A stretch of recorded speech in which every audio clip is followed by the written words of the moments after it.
What you see today on our borders, is it worsened from the times that you worked on the border when you worked in with these cartels? Do you see it now as more of a threat than ever?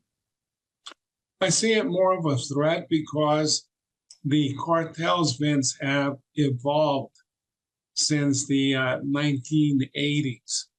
In 1980, after the killing of Kiki Camarena, we went after the Guadalajara cartel, which was the most powerful cartel in Mexico at the time. It was probably one of two cartels.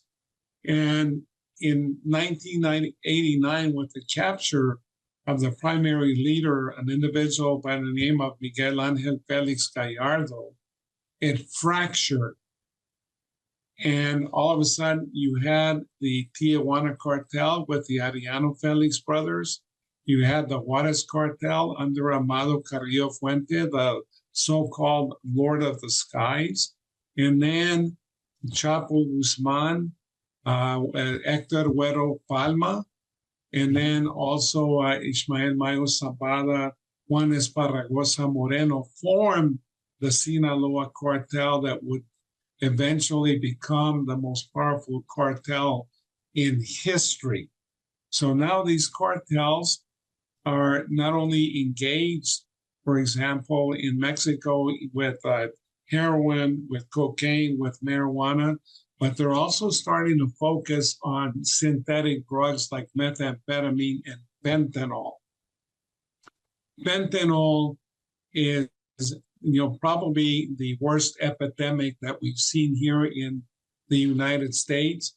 Absolutely. Like you said, Vince, a lot of that is coming through the 2,000-mile U.S.-Mexico border, and we're losing about 70,000 people a year just to fentanyl, and over 100,000 people to fentanyl and other drugs.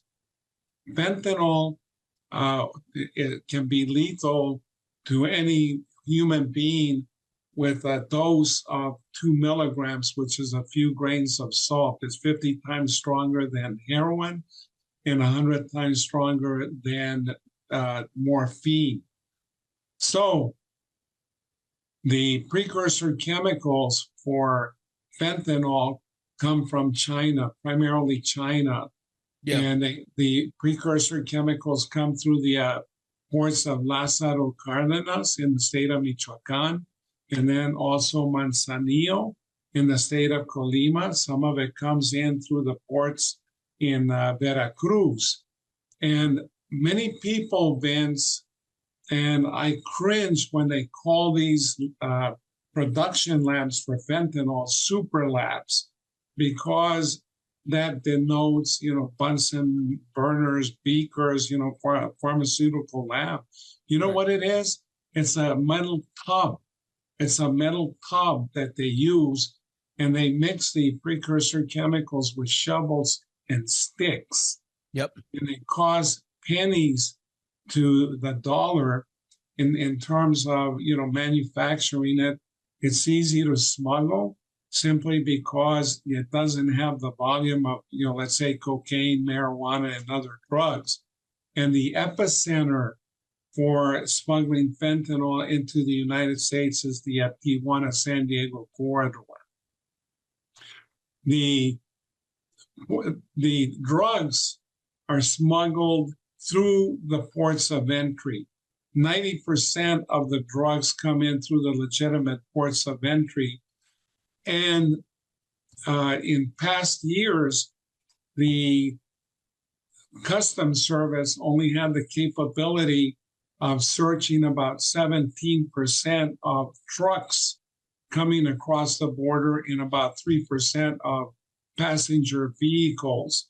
Now they're putting in more scanners, more high-density X-ray equipment, and by 2026, hopefully, they'll be able to search 75% of the trucks and maybe about 20% of the vehicles. Still not going to be perfect because they have to keep commerce moving. And right now, Mexico is our largest trading partner.